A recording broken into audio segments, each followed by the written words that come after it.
the messed up thing about that. Wait, can we cuss on this? Sure. Okay.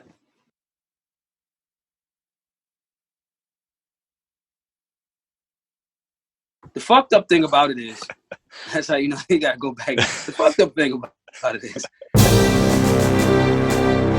Meet the Pressers with Matt Mallory and Clint Macro.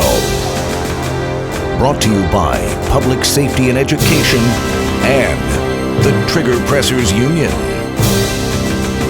And now, your hosts.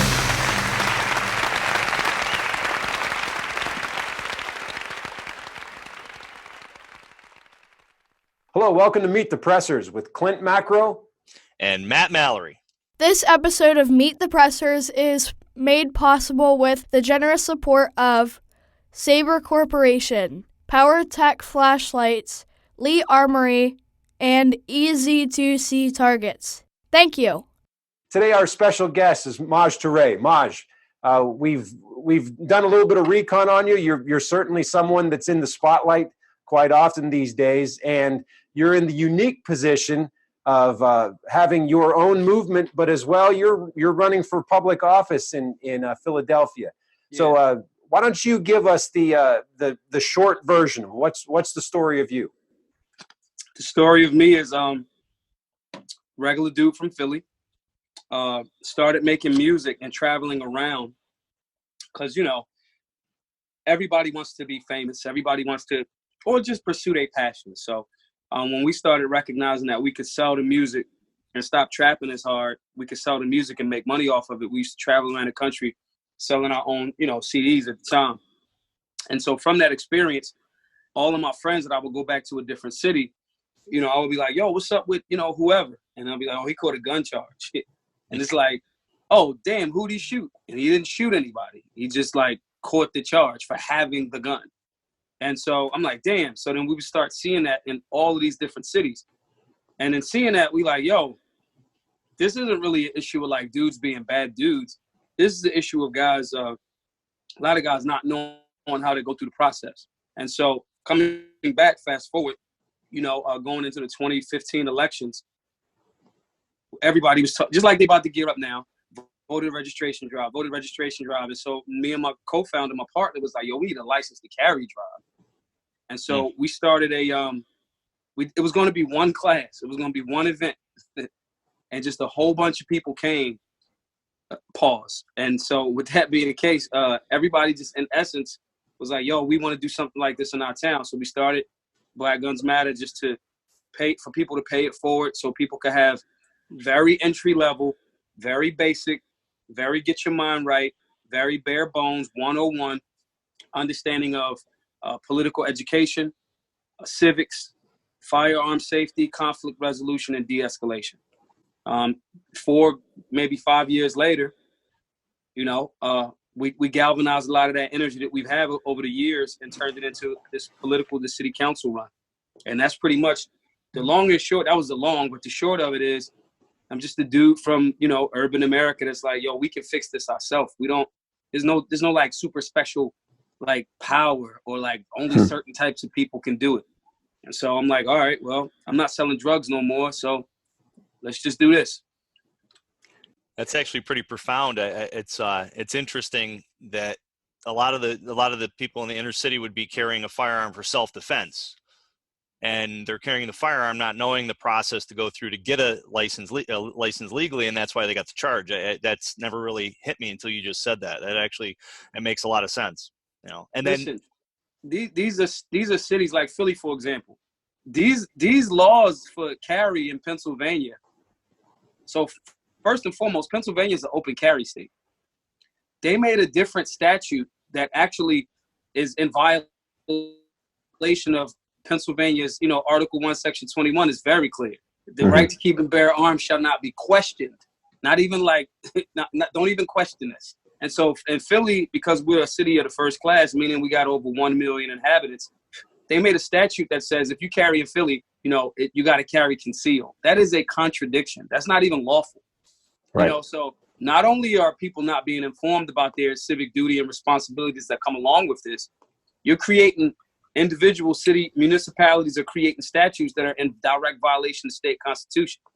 Somebody need to get the fuck sued, you know? And so now on top of that, you got young men that, because the general theme is we don't talk about guns or safety or any of that, now they hiding it. They're not looking for no more extra information.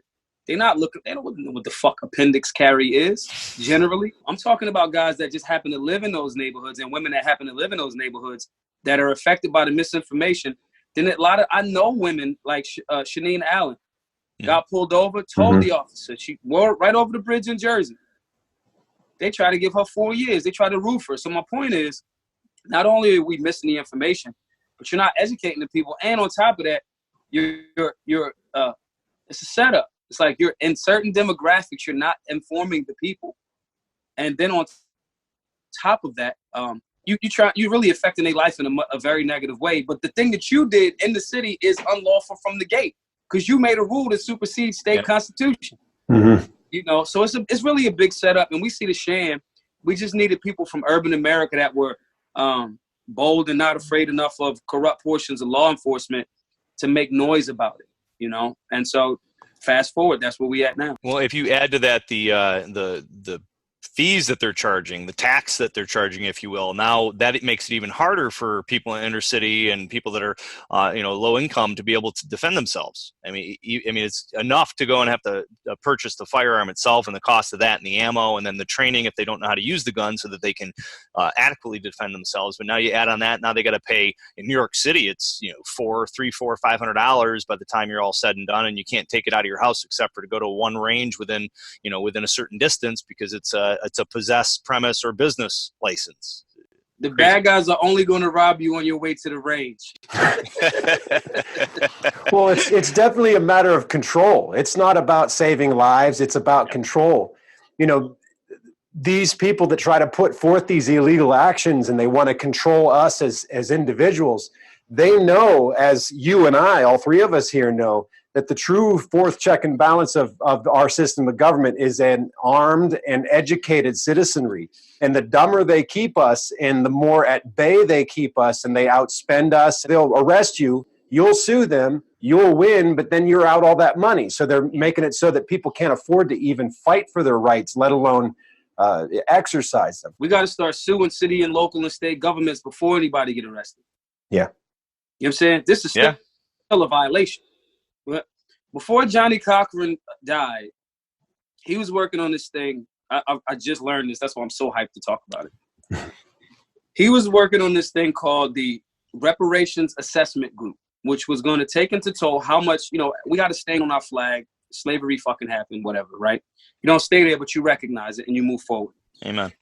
In that process, they were going to put together a class action lawsuit and meticulously break down the private institutions and governmental bodies that were responsible on the state, city, state, and federal level, responsible for enslaving of, descendants of, slavery, right? That gets results. Sometimes people only respect money and violence. The parallel between the street and politics is very similar. That's why I'm going to do good in politics. You know what I'm saying? Parallel, the only difference is people get sued and people don't generally get shot. You got to start attacking people and these politicians and these policies, and they fiscally. The problem is getting people. We've been successful in people from urban America to go get trained. The problem is getting people to say, not just dudes that happen to be white dudes.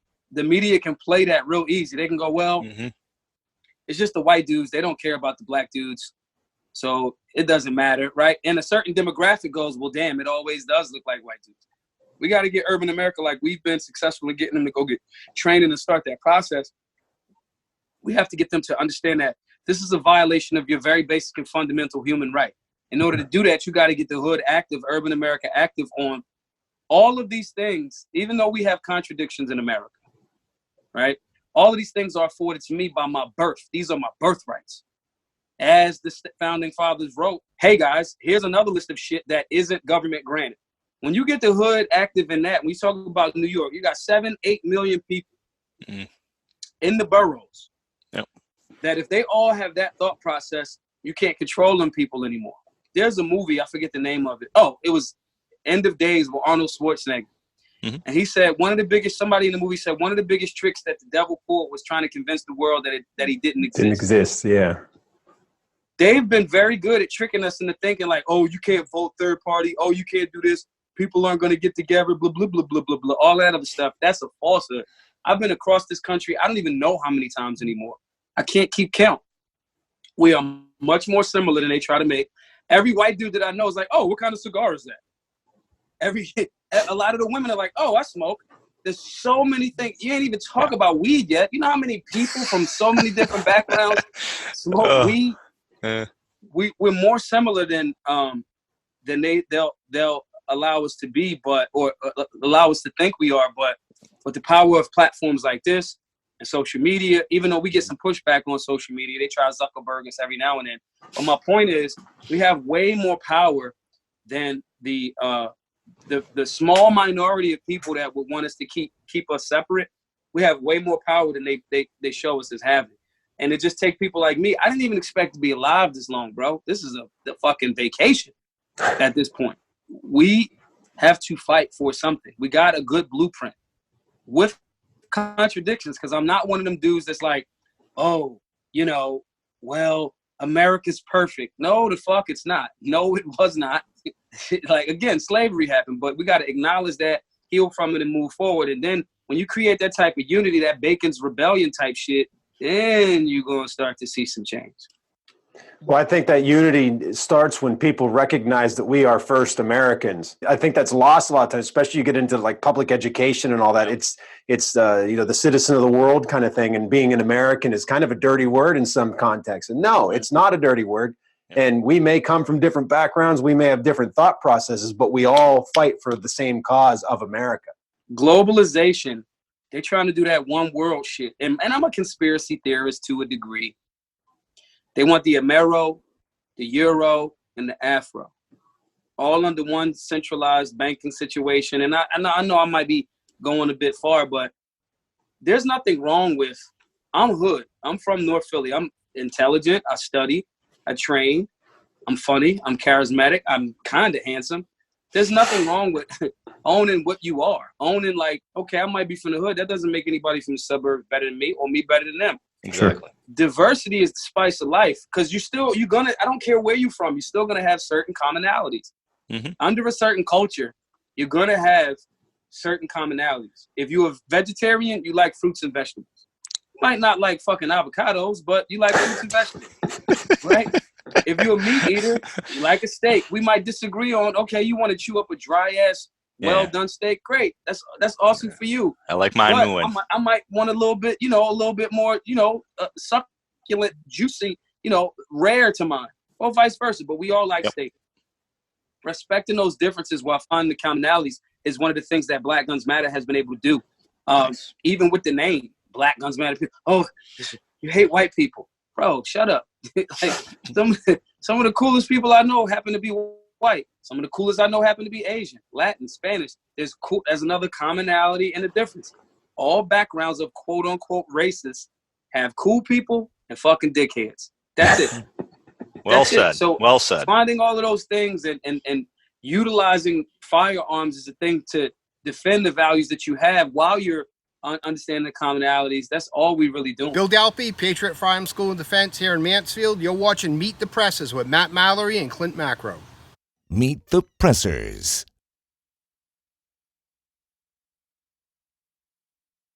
I always like to see the thought process behind someone who is making the decision to go into public office. Did someone mention this to you and say, hey, you should do this? Or was this something you just thought of in your own head? What led you to that point? It was my partner. A lot of this shit is still my partner, Janine. Women see shit that we don't see. As smart as we are, as aggressive as we are, they operating on something else. For me, my partner, the co-founder of Black Guns Matter, is a woman. And she's like, yo, bro, you should do this way. Because I'm not a gun dude like that. I got a gang of guns. Guns are tools to defend freedom. I'm a freedom dude, And so really, to have the ability to infiltrate a very liberal and left-leaning and, to be perfectly honest, anti-gun city, and hold it down for the people that may be thinking the same thing, but may not feel confident enough in themselves to translate these freedom and patriotic ideals in a way that most Americans can identify with it. That's a skill set that I have. So it's like, okay, I'll use that platform or my following to catapult me into city council. Then I won't have to. I don't have a voice once I become a politician or a statesman, right? My voice is the people's voice, and I'm good at that. Do you find there's certain states, certain areas, certain individuals that you run across that are that they just don't understand your focus, the goal of Black Guns Matter, and you able to turn them, or you just walk away saying, yeah, they're an idiot, like your hat alludes? If they have a conversation with me, most people are not anti-gun.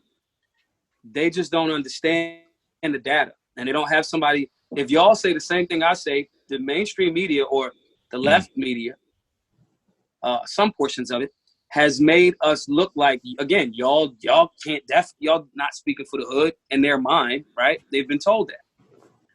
Because I don't run into the argument of, well, you're a white dude, so you don't really care. Like it's almost like fucked up to be y'all right now. Like, it's bad business. The left has done a great job at that. Touche. You know what I'm saying? And so I'm like, all right, well, I don't suffer from that, so I'm not triggering their defense mechanisms there. I'm really good at understanding and hearing a perspective from somebody that comes from my demographic. I'm not attacking people. I'm respecting their choice. We are respecting their choice to not have a gun. If you want to be Hacksaw Ridge and you want to go into war without a gun, great. If you come out of that amazing, you're going to have a hell of a book to write, and I'm going to buy your book. You know, if you make it up out that bitch. But if so, you know, that is freedom. I've only had maybe one person. I'll hit them with this. I'll say, yo, if somebody comes in here right now, just shooting this shit up, would you not want the means to potentially save your own life, or if your daughter's with you? Yep. Do you not want those means? And they go, well, I mean, yeah. Well, then you're not anti-gun. Right. Yeah, they're gonna call the police, right? They expect the police to come in and save them. Somebody with an actual gun is still right. It's still going to show up. Yeah, exactly. Your rape whistle is to call somebody with an actual gun. The reality is, you can't argue against 2.5 million defensive gun usages every year. Yeah. This ain't my stats. It's like the FBI in them. Like the people that you say are smart. That's their numbers. Bro, don't have a gun, but don't impede on my ability to have one. Amen. Right. You know what I mean? And because, again, for the most part, a lot of the work or the heavy lifting was done for me because I look how I look and I'm from where I'm from. And, you know, and people see me all the time in every hood. I smoke, I drink, I hang out. You know, I'm just not trying to be this thing that like this perfect made up image and shit. Like, I don't care. And so I think there's an attraction to that. It's no different than the attraction to Donald Trump. He's a billionaire, but at the same time, he comes up with he calls people Pocahontas. Like, it's funny. Like, there's a relatability there, and I think that works in our favor. Definitely. Do you think a lot of his issues are there's only 240 characters within Twitter as well? I think that's a part of it. And so he's a 70-year-old rich white male. Yeah. Like, when I'm a 50-year-old rich black male, I might be levitating above motherfuckers. Like, my level of arrogance, if you're not very careful, this dude's been he's been rich for 50 years. Like, rich. Like, not like fuck rich. He's been like wealthy for like 30 of those 50 years. You know? So I get a haircut and sometimes get fucking like arrogant. I shave and it's like, oh man, I'm the best thing ever. So I think it's that. And I think he has fuck you money. He has who gonna check me. I just became the president of the United States against every single odd. He actually ran his campaign as a black man. A lot of people didn't like him. They lied on him. He got a bunch of baby moms. The fuck? Like, that stereotype? And to still win? Now, do I think he could be a little bit more diplomatic? I think President Obama and Kennedy were some of the most charismatic and diplomatic presidents that we've ever seen. I agree with that. But I need that charisma and that personality to translate into policies that are good for Americans. He's been horrible for our Second Amendment rights. I agree. Yeah, I same. totally agree. Yep. And it's like, bro, what? Don't you say a fucking word about a silencer. Yeah. You know what I'm saying? Bump And so I think stocks, national reciprocity, all that stuff went to the tank once we had an active killer shooting. you had both. You had the House and the Senate. The shit is a layup. Yeah. You know, I talk about it a bit with Don Jr. and Instagram. I'll DM him. That's a humble brag, by the way.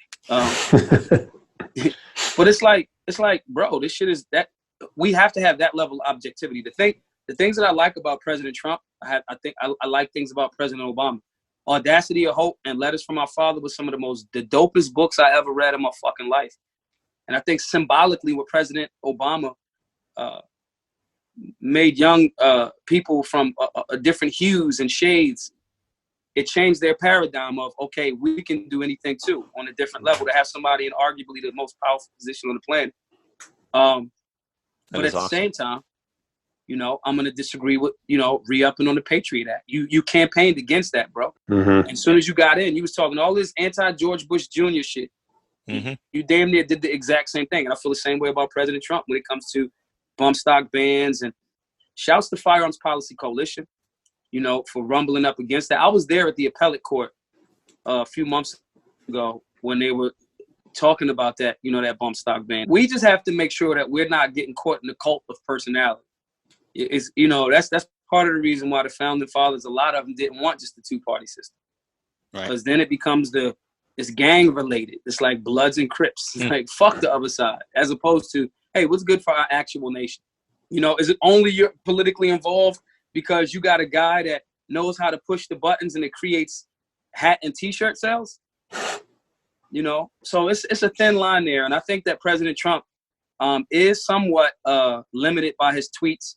But at the same time, I can't give him that all of the way, you know, just all the way out, because forget what you're tweeting. It's what you're saying and you're doing. That Attorney General was your boy that's talking that bump stock shit. That's your man. Yeah, it's true. You know?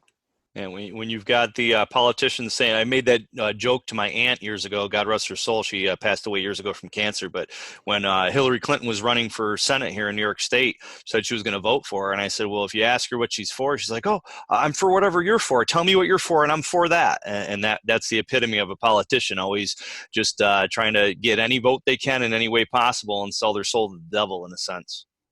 I tell my ex-girlfriends and my cousins, female cousins, women cousins, when guys say, well, what do you look for in a man? You're just trying to pretend like he's that for 2 weeks until you let him fuck. So just don't tell him. Just see who he is. So when you asking, well, whatever you're for, have to evolve past our gang. You know, my street dudes just like, yeah, fuck the cops. I'm like, yeah, well, I know some of them are my fucking cousin. So like, I know him. I can't say fuck the cops. I understand your experience. And to my law enforcement dudes that's like I'm at the range with or in classes with, it's like, yeah, fuck all of these thugs. Well, no, I know that thug would save your life if your car was overturned. You know, so it's so many subtle nuances. And our job is to make sure that we exposing those subtle nuances and finding that, you know, but not just going with just what somebody fucking wants to hear. That level of political, like, correctness is the start of fucking deception. I mean, I'm a lie because I think that's what you want to hear. I'm telling you, that's what I used to do to pick up girls. Just, you're gonna get fucked. Yeah. Like, that's how the politicians. Tell me what I'm gonna tell you what you want to hear, so I can fuck you. That's How can people contact you and also maybe get involved with or contribute to your campaigns? It's two separate campaigns. If they want to help us, what I really need everybody to do is, because I only got $8,000 left for this Black Guns Matter thing for 2019, but I got to get rid of that $8,000 so I can pay for all of the events for the rest of the year. So I need everybody that wants to pay it forward there. GoFundMe.com/Black Guns Matter. That'll help, because running two fundraising campaigns, because my Maj for Philly website for the donations for the city council run, that has to be completely separate. Campaign finance laws dictate as such. And if anybody wants to donate or volunteer for the city council run, that's Maj, MAJ4 FOR Philly.com, MajForPhilly.com. I want to be in there to give, just like Obama gave people a symbolism of damn, I could aspire to something great. I could aspire to local politics and benefit my community very directly. And so if anybody wants to support us in that endeavor, just donate. What we started doing was anybody that gives a donation over 76, we in Philly, 1776, 76ers. Very cool. We'll send you like the campaign T-shirt. I got one right here. It's a really cool shirt if I do say so myself. Nice.